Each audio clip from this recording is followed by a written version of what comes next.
Immédiat n'a pas de publicité. C'est pour cela que nous sommes libres. Mais Immédiat a un coût, de l'ordre de 2 000 € par émission. Voilà pourquoi nous avons besoin de vous. Il suffit que chaque semaine, 100 d'entre vous donnent 20 €, ou que 20 d'entre vous donnent 100 €, et nous pourrons vivre. Pour maintenir l'intégrité d'Immédiat, nous comptons sur vous.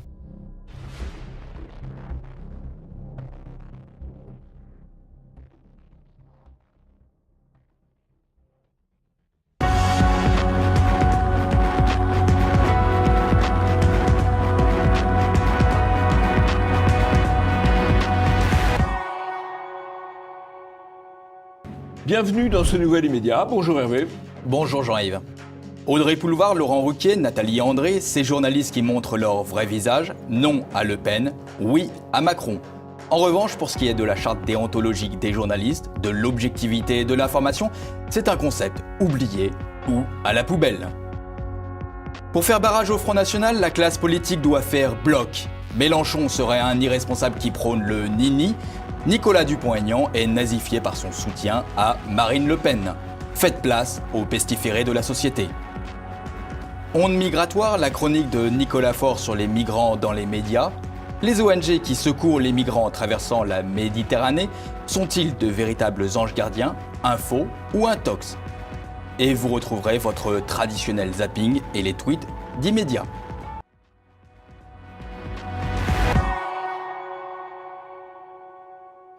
Élection présidentielle, le vrai visage des journalistes.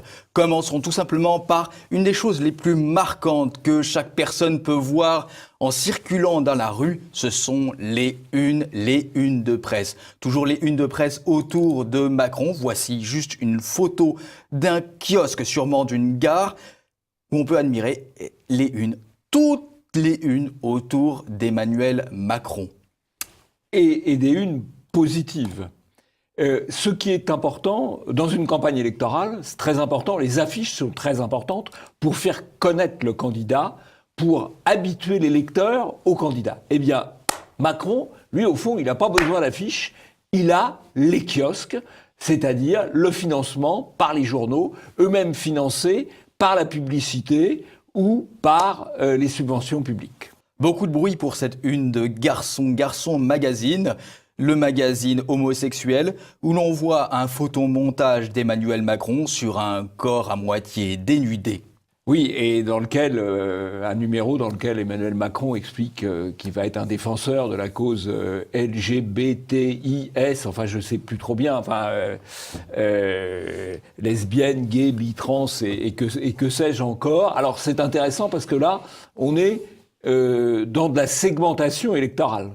Il s'adresse à un électorat particulier pour dire « votez pour moi ». La communauté homosexuelle se sert d'Emmanuel Macron et Paris Match parle aux hétérosexuels en mettant en avant le couple Macron qui s'en lasse ou presque, donc un petit câlin très affectueux.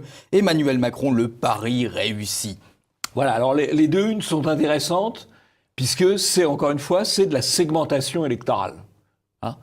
On tape un peu les familles, les bourgeois, les retraités avec Paris Match et on traite une clientèle plus urbaine et plus communautaire avec Garçon. Revenons donc sur les journalistes qui se sont engagés, notamment Audrey Pulvar. On l'avait déjà évoqué dans une précédente émission d'Immédiat. Audrey Pulvar qui a été mise à l'écart de l'antenne pour avoir signé une pétition anti-Marine Le Pen et donc pro-Macron. Sauf que, depuis qu'elle a été mise à l'écart, on la retrouve dans plusieurs médias, notamment Le Monde des idées. Audrey Pulvar, une léthargie nationale. Dans cette tribune, elle insiste sur le fait que le Front National n'est pas un parti comme les autres et qu'il est nécessaire de lutter contre le Front National. Elle ne s'arrête pas là, puisqu'elle est passée sur la 5, dans C'est à vous, où une séquence remarquée par les différents médias, Audrey Pulvar, au bord des larmes, rappelle sur le plateau de C'est à vous que le Front National est un parti d'extrême droite. La séquence lacrymale qui marche toujours aussi bien auprès des téléspectateurs, toujours aussi bien au niveau auprès des médias qui s'en servent, qui la remarquent, qui la relaient dans tous les journaux. Il faut noter aussi ce petit tweet de Bernard-Henri Lévy qui est venu au soutien d'Audrey Pulvar, soutien sans réserve à Audrey Pulvar en état d'urgence politique. On comprend que les règles de neutralité soient momentanément oubliées. Alors, en ce qui concerne la neutralité, je crois que la neutralité est quelque chose d'assez difficile. On peut comprendre que les journalistes aient des sympathies pour tel ou tel candidat ou telle option politique. En revanche, ils devraient garder de manière absolue la règle de l'objectivité. Ils peuvent avoir leurs préférences, mais ils doivent d'abord respecter les faits. On a parlé d'Audrey Pulvar, voici Laurent Ruquier qui annonce en tout cas sur Europe 1 qu'il a voté pour Mélenchon au premier tour et votera pour Macron au second. Alors, séquence gênante ou pas, Audrey Pulvar a été mise à l'écart pour cette raison, justement parce qu'elle avait annoncé son vote. Laurent Ruquier ne sera pas mis à l'écart, évidemment. Précision, Laurent Ruquier n'est pas un journaliste, c'est un animateur, mais qui traite de l'actualité. C'est là que c'est extrêmement gênant. Et sûrement ces raisons qui font qu'il a du mal à accueillir le Front National sur son plateau. Et sur une chaîne de service public, donc financée là, directement par les contribuables et qui devrait avoir un minimum d'exigence en termes de pluralisme. Continuons cette liste, cette longue liste. Et bien maintenant, c'est le tour de Nathalie André, directrice des programmes d'Europe 1. Et bien pendant quelques instants, Nathalie André a mis comme photo sur Twitter #NonLePen. Ça n'a pas été très long, elle l'a vite retiré parce que ça a fait évidemment beaucoup de bruit, ça a fait réagir la réinfosphère. Mais on voit clairement qu'elle s'est engagée pour une cause politique, ou en tout cas contre une cause politique. C'est au tour de Louis Lepron. Qui est Louis Lepron? C'est le rédacteur en chef de Combini. Combini, on en a parlé déjà plusieurs fois. On le définissait un peu comme une espèce de poubelle du net, avec de l'actualité, mais aussi de la culture geek qui est publiée sur ce type de site. Et il est extrêmement engagé contre le Front National. Dans une réponse sur Twitter, il nous dit « La neutralité des journalistes n'existe pas. Oui, nous sommes anti-Front National. Point final. » Alors ça, ça a au moins le mérite de la franchise. Oui. C'est peut-être pas très rassurant, mais ça a le mérite de la franchise. Voilà, ils sont engagés contre le Front National. Bon, voilà. Ils ne sont pas neutres. Et c'est au tour de Sarah Frick. Qui connaît Sarah Frick? Pas grand monde. En revanche, sur Snapchat, elle a publié une rapide séquence dans laquelle elle insultait Marion Maréchal Le Pen, souhaitant même sa mort. Je te déteste, meuf, je te hais. Va mourir. Et pas en paix, s'il te plaît. Connasse. Sarah Frick se présentait sur Twitter comme une journaliste pour RTL. En fait, elle était juste collaboratrice et RTL a communiqué très peu de temps après en disant justement qu'elle était collaboratrice et que depuis, la collaboration entre Sarah Frick et RTL a cessé. Une réaction donc extrêmement forte de RTL. Alors, je crois que les journaux et les médias sont un petit peu obligés de réagir dans la mesure où ils ont été fortement mis en cause par la réinfosphère sur leur manque de neutralité et sur leur manque d'objectivité, que dans la campagne, il est évident qu'on voit très bien par les unes, par les interventions, qu'ils sont d'un côté beaucoup plus que d'un autre, et même d'un seul côté et tout à fait contre l'autre. Et donc, de temps en temps, ils sont obligés de donner des gages, en quelque sorte, des gages de bonne foi, en désavouant ceux de leurs collaborateurs qui vont un petit peu trop loin dans l'affichage, j'allais dire, de leurs sentiments, pas seulement de leur opinion, mais de leurs sentiments, en l'occurrence le sentiment de haine vis-à-vis de Marion Maréchal Le Pen de la part de cette collaboratrice de RTL. En un peu plus d'une semaine, au moins 5 cas d'opinion révélés au grand public de journalistes. 5 cas, c'est vraiment énorme. Vous imaginez que donc beaucoup d'autres journalistes ont des opinions extrêmement marquées anti-Front National et que forcément, ça se retrouve dans la presse. Petit exemple de ce que nous avons pu récolter clairement anti-Front National, que nous avons récolté juste en une semaine. Voici le lab d'Europe 1 qu'on cite extrêmement souvent. Lorsque Marine Le Pen a diffusé une séquence où elle avait cru voir un dauphin, etc., qu'elle l'appelait, etc. Eh bien, pour le lab d'Europe 1, eh bien, cette référence au dauphin était un clin d'œil aux néo-nazis. Oui, le dauphin avait peut-être un brassard sur l'aileron, je ne sais pas. Ils ont beaucoup d'imagination au Lab d'Europe 1. Et quand le monde politique signe une tribune évoquant 36 sociétés de journalistes qui dénoncent l'entrave à la liberté de la presse et les libertés d'informer par le Front National, parce que oui, le Front National ne fait pas rentrer certains journalistes qui, pour retirer les mots de votre bouche, Jean-Yves, sont plus des militants politiques que des journalistes. Et des provocateurs. Voilà. Oui. Eh bien, donc le monde s'en offusque, s'en effraie même, criant presque à la dictature. Eh bien, en revanche, pas de tribune dans le monde lorsque le camp de Macron interdit les médias russes, RT et Sputnik d'accès à son quartier général. Alors, je pense qu'il faudrait imaginer ce qu'on dirait si un candidat ou une candidate interdisait les médias à direction américaine, à direction qatari ou à direction israélienne d'intervenir dans ces meetings ou d'intervenir dans ces conférences de presse. On crierait au scandale. Au fond, il y a peut-être de l'influence russe sur la campagne présidentielle, mais il y a aussi de l'influence israélienne, il y a aussi de l'influence qatari, il y a aussi de l'influence américaine. Alors là, c'est un peu deux poids, deux mesures. Pourquoi trouver normal d'éliminer deux médias russes et de trouver... alors qu'on se retrouverait anormal que d'autres médias, d'autres sensibilités soient éliminés. Et enfin, pour terminer cette partie, une petite anecdote presque amusante, mais c'est l'AFP. C'est l'AFP, source de toute information française, qui a publié le 3, c'est-à-dire mercredi 3, vers 12h30, une dépêche dans laquelle on apprenait que Marine Le Pen, bretonne par son père, descendait de manière assez éloignée de Mahomet. Et en revanche, son concurrent, Emmanuel Macron, a pour ancêtre Hugues Capet. Ah, extrêmement étrange. Donc c'est-à-dire que ceux qui veulent lutter contre l'islam se trompent en fait d'électeurs. Ils devraient voter pour Emmanuel Macron parce que justement il a le sang presque pur, j'ai envie de dire. Ah, je ne sais pas. Mais ce qui est assez amusant d'ailleurs, c'est que dans cette étude d'un généalogiste, par ailleurs je crois sérieux, Bocarno, Marine Le Pen descendrait de Mahomet via les rois d'Espagne, qui eux-mêmes ont un moment assez ancien de leur histoire frayé avec les descendants des Omeyyades qui eux-mêmes descendaient de Mahomet. Du moins d'après les théories en cours. Ce qui est un peu plus amusant, c'est l'histoire Macron descendrait du Capet. Alors ça c'est possible aussi, mais on nous dit que Marine, elle, descendrait de Louis VI le Gros. Alors le problème, c'est que si Marine Le Pen descend de Louis VI le Gros, elle dépend aussi du Capet, puisque Louis VI le Gros est un arrière-petit-fils, je crois, en tout cas un descendant direct du Capet. Mais on réserve la filiation du Capet quand même au candidat officiel, ce qui est d'un certain point de vue un hommage républicain à la monarchie en quelque sorte.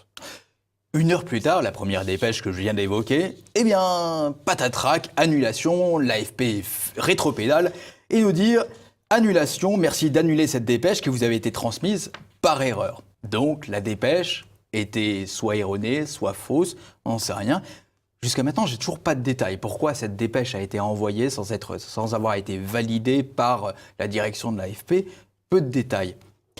Ce qui est intéressant, c'est que cette dépêche a fait le tour des médias. Selon un généalogiste, Marine Le Pen descend lointainement de Mahomet, Emmanuel Macron, du Capet. Même Europe 1, qui avait titré, moi j'ai pas eu le temps de faire la capture, selon un généalogiste, Marine Le Pen descend de Mahomet. Clairement, le titre était là, le titre était provocateur. Au moins, ça génère des clics pour Europe 1. Dernier point. Les journalistes se gargarisent de la hiérarchisation de l'information. Pour eux, c'est leur métier. À la veille du débat, à quelques jours de l'élection présidentielle, est-ce que cette information rentre dans la hiérarchisation de l'information? Est-ce qu'elle est prioritaire? Moi, j'ai envie de dire non. C'est une information inintéressante. Jean-Yves, est-ce que vous descendez de Charlemagne? Je n'ai pas vérifié, mais probablement. Peut-être.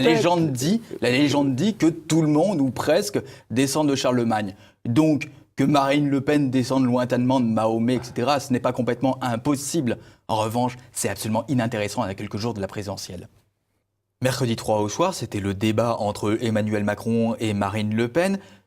Parmi les journalistes qui animaient ce débat, il y avait Nathalie Saint-Cric. Nathalie Saint-Cric qu'on a déjà vu plusieurs fois dans E-Media, qui s'est prononcée très durement, notamment à propos des gens qui sont Charlie ou qui ne sont pas Charlie, qu'il faudrait rééduquer. Comment s'est-elle comportée pendant ce débat ? Écoutez, ce débat, les journalistes ont purement et simplement disparu. C'est-à-dire qu'on ne les a pas vus. Il y a eu un affrontement direct, souvent assez violent, entre Marine Le Pen et Emmanuel Macron, mais les journalistes ont disparu, porté disparu. Alors, ceci étant, là où ils ont eu sans doute une influence, c'est au niveau du choix des thèmes, de l'ordonnancement des sujets. Je pense que les candidats ou leurs représentants sont aussi intervenus. Moi, j'ai quand même été très frappé qu'en dehors de la question du terrorisme, le sujet de l'immigration, qui est quand même un sujet central pour la France aujourd'hui, n'ait pas été abordé. Alors, je pense que c'est en partie le choix des journalistes. On a beaucoup insisté sur les questions économiques, sur les questions de pognon, sur les questions de monnaie. C'est peut-être aussi un choix qu'avaient accepté les candidats, je ne sais pas. C'est là qu'il y a un biais, si vous voulez. Il y a le biais, pas seulement par le fait d'intervenir dans tel ou tel sens, mais par le biais de privilégier tel ou tel sujet. Manifestement, là, on a plutôt passé de côté le sujet de l'immigration, qui est quand même un sujet, le sujet de l'identité en général, un sujet assez important. Eh bien, Jean-Yves, passons au zapping d'E-Media.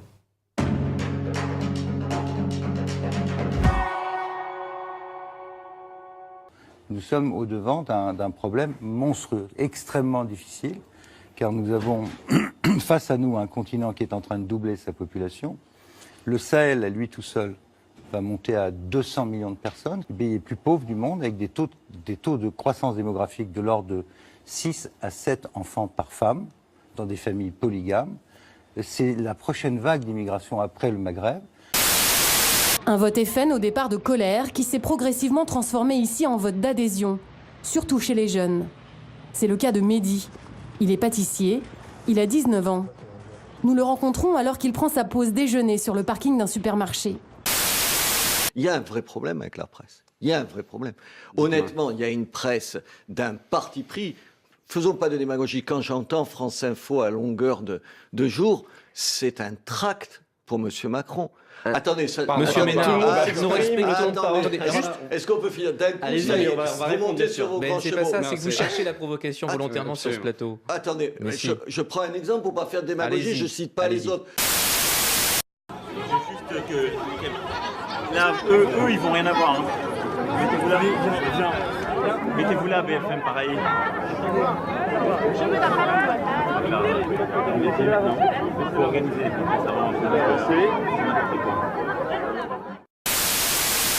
Même si le mal nous arrive, il est là pour nous. Même si vous n'avez pas de papier, il va vous donner. Même si vous n'avez pas de maison, il va vous donner. La classe politique française tout entière joue à plus gaulliste que moi, tu meurs. On parle de Pétain, de Laval, on traque les collabos sans relâche. Emmanuel Macron use et abuse des références à la guerre et au nazisme, comme s'il voulait relancer contre son adversaire du second tour un imaginaire historique qui avait si bien fonctionné pour marginaliser son père. Pendant toutes les années du mitterrandisme, nous n'avons jamais été face à une menace fasciste. Et donc, tout antifascisme n'était que du théâtre. Nous avons été face à un parti, le Front National, qui était un parti d'extrême droite, un parti populiste aussi, à sa façon. Mais nous n'avons jamais été dans une situation de menace fasciste, et même pas face à un parti fasciste. Elle vous séduit ou elle fait peur, Marine Le Pen? Elle ne fait pas peur. Peur. Même Le Pen faisait pas peur. La dernière fois, c'était une rigolade. La menace de Le Pen, on a fait voter tous les socialistes comme des couillons qui sont allés voter pour Juppé ou je sais plus qui. Enfin, c'était une rigolade.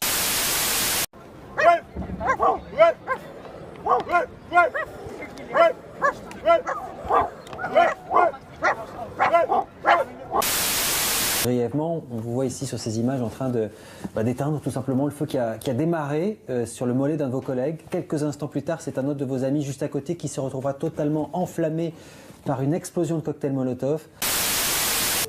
Vous avez été surpris ou, sachant qu'ils étaient les plus violents, vous vous attendiez à ce genre de réaction? On s'attendait à ce genre de réaction. De toute façon, depuis à peu près un an, avec la loi travail, El Khomri, M. Macron, on commence à avoir l'habitude. Ces individus viennent de plus en plus souvent dans les manifestations, sont de plus en plus violents également, organisés, préparés. C'est vraiment des professionnels de la casse. Et leur but, de toute façon, c'est de se faire du flic.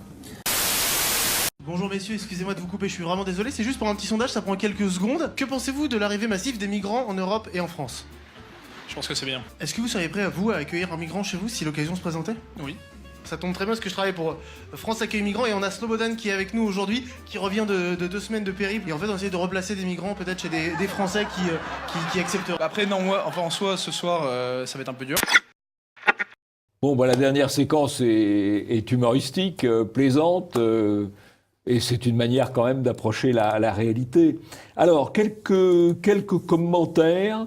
La personne qui aboie à la Défense fait une performance artistique, ça s'appelle comme ça. Elle a aboyé pendant 3 heures contre l'élection de Marine Le Pen. C'est une performance artistique qui a été couverte d'ailleurs par l'AFP. Voilà. Je ne sais pas combien il a été payé pour cette performance artistique, mais voilà, il faut le savoir quand même, on est dans le grand art tout de même. On est dans le grand art. Voilà. Alors, toujours dans le grand art, on a eu la révélation du théâtre antifasciste. Puisqu'on a à la fois, sur des vidéos un petit peu anciennes, mais qu'il était intéressant de remettre maintenant en une, parce que ça correspond à l'actualité, on a M. Jospin qui nous dit « mais l'antifascisme en 2002 contre Le Pen, c'était du théâtre », et on a M. Dumas qui nous dit à peu près la même chose, il nous dit « c'était de la rigolade ». Voilà, donc ça c'est assez intéressant, ça permet peut-être d'un peu mieux interpréter ce qui se passe actuellement. Et puis, je trouve que Robert Ménard a été assez carré, puisque, invité de France Info, il leur a dit « mais votre radio, c'est un tract pour Macron ». Ce qui est évidemment le cas. Moi, j'écoute assez souvent France Info. On est vraiment dans la propagande permanente. Et Ménard leur a dit, en face, chez eux, ça c'est bien. Eh bien, Jean-Yves, passons à notre 3e partie, Front républicain, l'Inquisition en marche.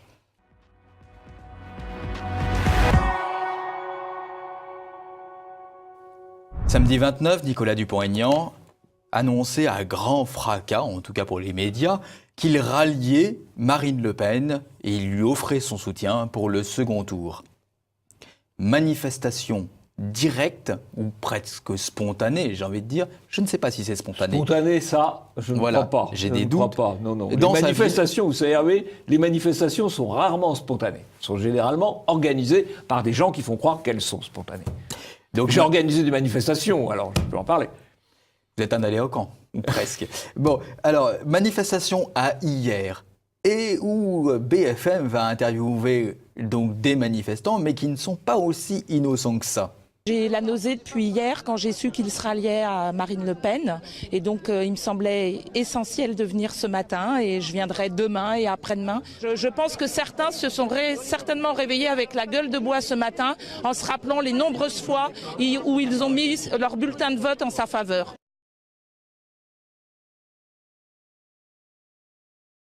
Ce matin, aux côtés des parents d'élèves et des enseignants d'Hélène Boucher face à une suppression de poste.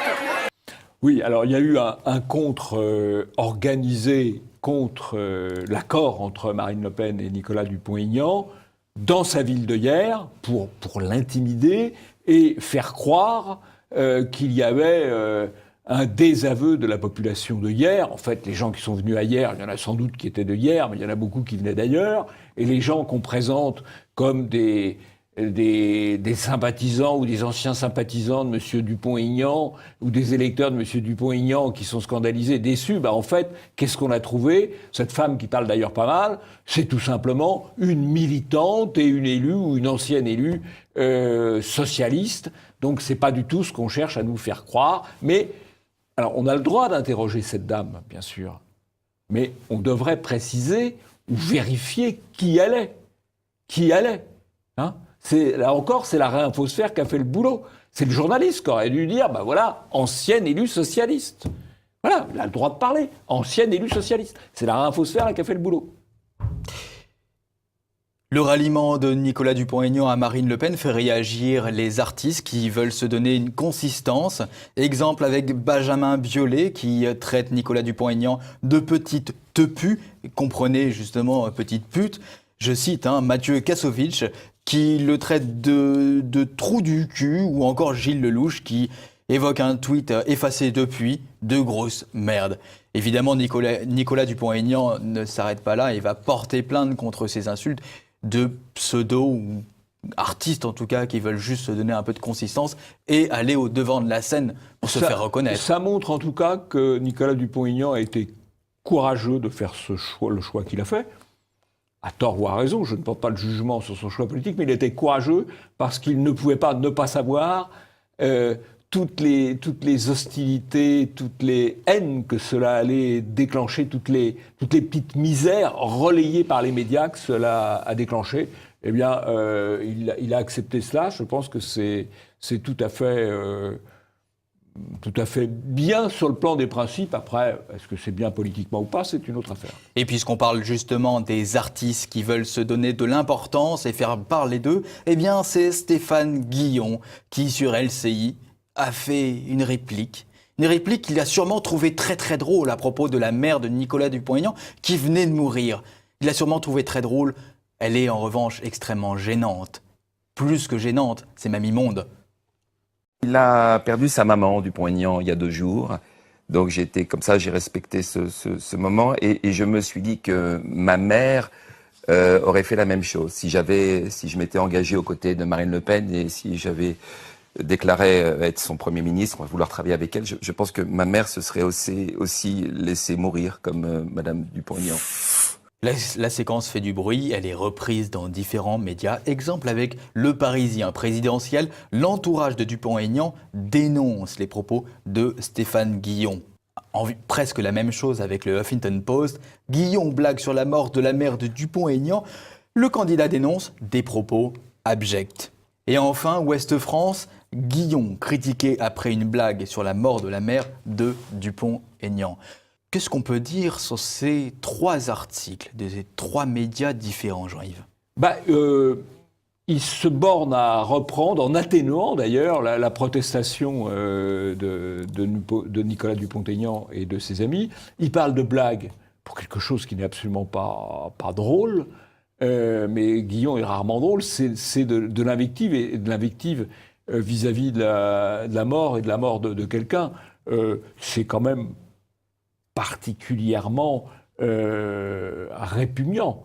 Et là, mais il y a quand même quelques journaux qui ont un peu protesté. Oui, il y en a quelques-uns, justement. Gala, et oui, c'est Gala.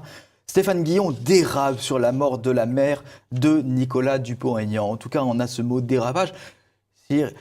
Cette fois-ci, j'ai envie de dire, alors habituellement on n'est pas d'accord avec ce mot dérapage, cette fois-ci, je veux dire que mon cœur en tout cas dit que là je suis réellement d'accord. Carole Barjon, qui est Carole Barjon, Jean-Yves ? Carole Barjon, c'est la chef du service politique du Nouvel Observateur, donc c'est une journaliste de gauche engagée depuis pas mal d'années. Et donc à haut poste.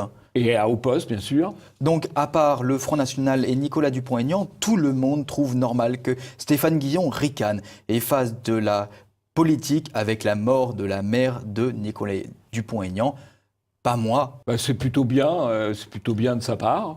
Ceci étant, ça aurait pu pousser le Nouvel Observateur à tacler un peu plus fort. Et oui, et justement, on a regardé dans le Nouvel Observateur et personnellement, je n'ai pas trouvé d'article hormis la reprise brute de la dépêche AFP, qui était sensiblement identique avec les 3-4 articles qu'on a cités juste avant. En tout cas, c'est bien que cette journaliste, et même cette chef de service politique, d'un journal éminemment macronien, ait pris cette prise de distance. Et enfin, il faut terminer avec cet article publié dans Causeur. Guillon contre Dupont-Aignan, la haine tranquille, c'est la nazification autorise tout, même l'immondice. C'est un article signé par Éric Guéguen. Oui, alors ça c'est très vrai, c'est que la diabolisation ou la nazification, ça permet de tout faire, de tout dire, sans aucun risque. D'ailleurs, si on veut comparer l'affaire Guillon, qui a été traitée quand même de manière très, très douce par les médias, même ceux qui ont pris un peu de distance alors qu'elle est particulièrement ignoble, il faut se rappeler que quand M. Canteloup, qui est un vrai humoriste par ailleurs, avait fait de l'humour, pas forcément de bon goût non plus, sur le viol supposé de l'Africain Théo par la police, et il avait fait de l'humour, bon, pas de bon goût. Ça avait été un véritable scandale. Un véritable scandale. Oui, l'émission avait été retirée, bon, etc. Son producteur s'était excusé. Voilà, on censure, on retire. Bon. Or, en l'occurrence, il n'y avait pas eu mort d'homme, et il n'y avait pas eu non plus d'ailleurs viol, puisque c'était une intox. Mais enfin, là, on voit ce qui est sacré finalement dans la société actuelle. Dans la société actuelle, ce qui est sacré, ce qu'on a interdit de dire, c'est tout ce qui touche autour de l'homosexualité, c'est sacré. Par contre, la mort à l'intérieur d'une famille, ce n'est plus sacré. C'est ça que ça signifie. La différence de traitement entre les deux signifie une sorte de déplacement du sacré. On sacralise des comportements sexuels, et on désacralise des relations de filiation et le rapport de l'homme à la mort. Nicolas Dupont-Aignan qui refuse de rejoindre le Front républicain, mais il y a aussi un autre homme politique qui, pour l'instant, jusqu'à cette heure, a toujours refusé de rejoindre le Front républicain, c'est Jean-Luc Mélenchon. Sauf que les médias ne sont pas vraiment ravis de ce refus, et on mêle justement politique et morale dans la dépêche, et Mélenchon refuse de faire un choix, c'est l'incompréhension du second tour. Libération nous évoque le silence de Mélenchon sur le Front National, colère, virgule, démocratie ou faute, point d'interrogation. On frôle le péché dans la religion pour libération. Ah oui, le péché dans la religion des droits de l'homme, bien sûr. Et enfin, pour terminer avec Jean-Luc Mélenchon, il faut montrer cette séquence de Laurent Ruquier qui, dans On n'est pas couché, évoque un Jean-Luc Mélenchon irresponsable. D'autant que ceux qui ont voté pour lui ne recommenceront peut-être pas de sitôt, maintenant qu'on sait qu'il est passé de la France insoumise à la France irresponsable. Ça, c'est le rappel à l'ordre par M. Ruquier de la bienséance politiquement correcte. Voilà, M. Mélenchon n'obéit pas à la bienséance politiquement correcte en n'appelant pas à voter pour M. Macron, et donc les médias le rappellent à l'ordre. Voilà. Eh bien, Jean-Yves, sur ces mots, passons au tweet d'immédiat.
J'aime beaucoup le tweet avec Poutine et le poussin. C'est à la fois mignon et quand même très, très inquiétant. Enfin bon.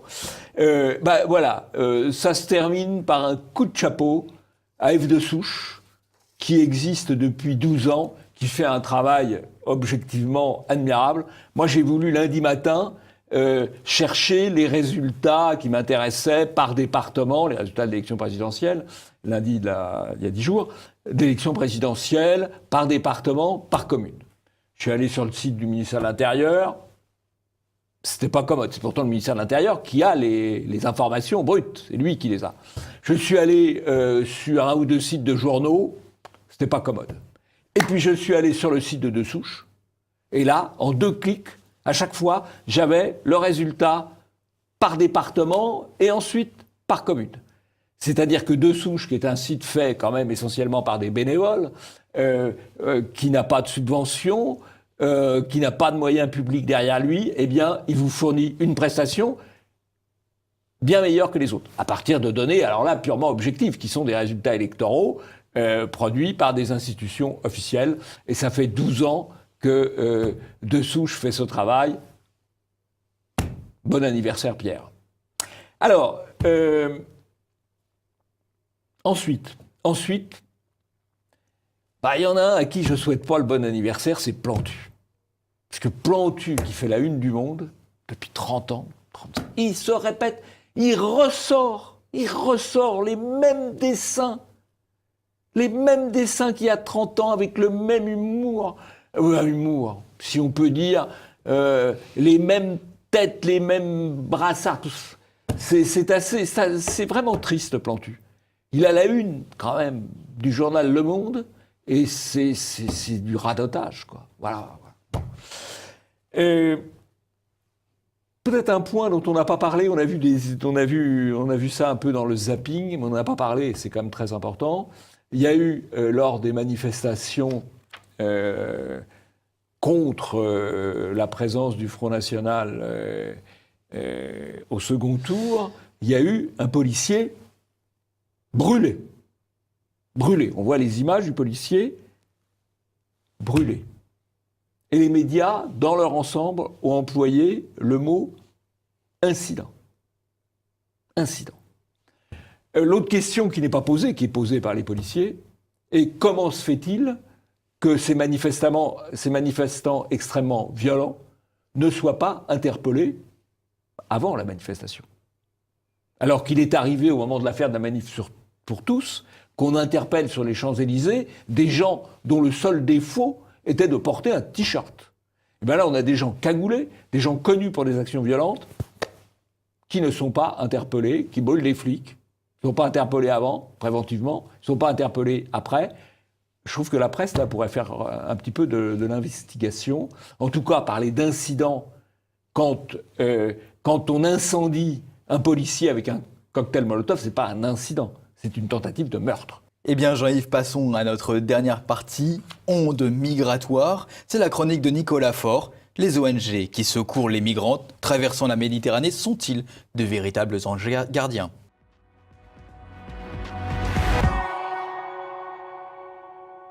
Selon la plupart des médias, les ONG secourant les migrants traversant la Méditerranée sont de véritables anges gardiens. Nous allons voir que tout n'est pas aussi simple. De nombreux migrants tentent de rejoindre l'Europe à bord de fragiles embarcations. Une traversée de tous les dangers, mais il existe malgré tout l'espoir d'une rencontre solidaire. L'hommage aux ONG récupérant des migrants dans la Méditerranée est unanime. Avec leurs immenses bateaux, ces ONG sont capables de récupérer plusieurs milliers de migrants par jour en lien avec les navires militaires de l'opération Triton. Mais la présentation des médias est trompeuse. Le grand public a l'impression que ces sauvetages ont lieu en pleine mer. Plus de 200 personnes sont arrivées ce dimanche dans le port de Messina, secourues en mer par le Bourbon Argos, un navire humanitaire affrété par Médecins sans frontières. Dans cette séquence, très neutre en apparence, la journaliste d'Euronews précise bien que les migrants ont été récupérés en mer. Dans l'esprit du téléspectateur, le bateau des migrants a donc logiquement été sauvé quelque part entre la Libye et l'Italie. La réalité est pourtant différente. En fait, les ONG récupèrent les migrants à quelques kilomètres seulement des côtes libyennes. Sur cette vidéo de la fondation Gefira, vous voyez quelques-uns des bateaux de ces ONG durant leurs opérations de sauvetage. Ils sont collés au rivage.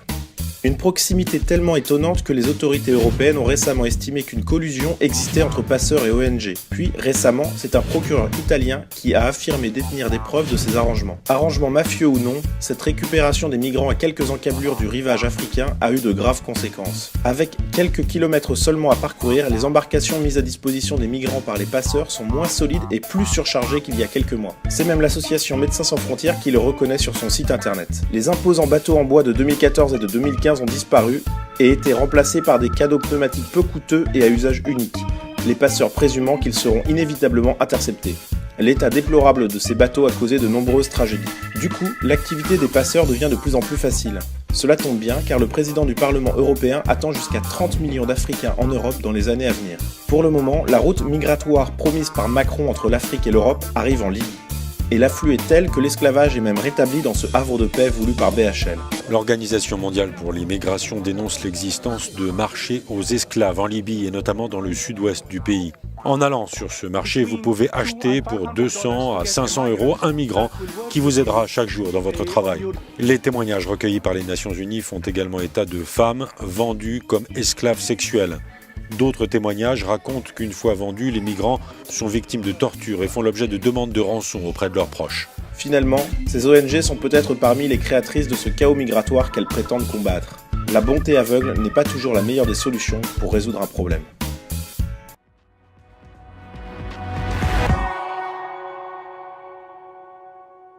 Chers internautes, c'est la fin de cette émission. N'hésitez pas à la partager sur les différents réseaux sociaux, sur Facebook, sur Twitter. Vous pouvez commenter aussi cette émission sur YouTube, nous dire si vous êtes d'accord ou pas d'accord avec la vision médiatique que nous avons. Et continuez à nous envoyer les informations que vous voyez dans votre veille, les informations récentes, pertinentes, à l'adresse i-media@tvliberté.com. Nous comptons sur vous pour dénicher les bobards. Et Jean-Yves, je vous laisse le mot de la fin. Eh bien, rendez-vous pour le prochain immédiat et peut-être aussi rendez-vous dimanche soir à 20h30 avec l'émission spéciale de TV Liberté pour prendre en compte et commenter les résultats du deuxième tour de l'élection présidentielle.